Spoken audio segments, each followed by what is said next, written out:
Hindi susi ang kasal para sabihin kayo na habang buhay. Dahil ang totoo niyan, kahit batas, walang magagawa kung hindi talaga sila itinadhana sa isa't isa.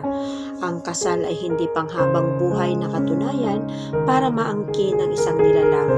Ito ay isang papel na nagbibigay ng karapatan sa mga taong nagmamahalan na kadalasan sa una lang nararamdaman at kalaunan na uuwi rin sa hiwalayan.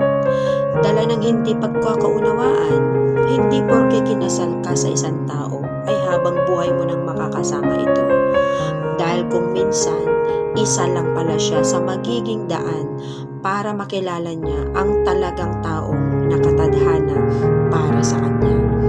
Kinikilala man ng Diyos at batas ang bisa ng kasal, pero iba pa rin ang bisa ng dalawang taong itinadhana talaga. At meron tayong real talk dyan.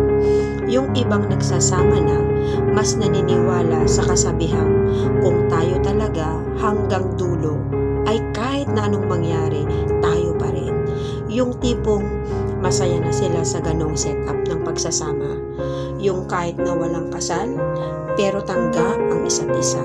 Yung kontento at may respeto. Kahit walang kasal, pero alam nila yung salitang tiwala at pagmamahal.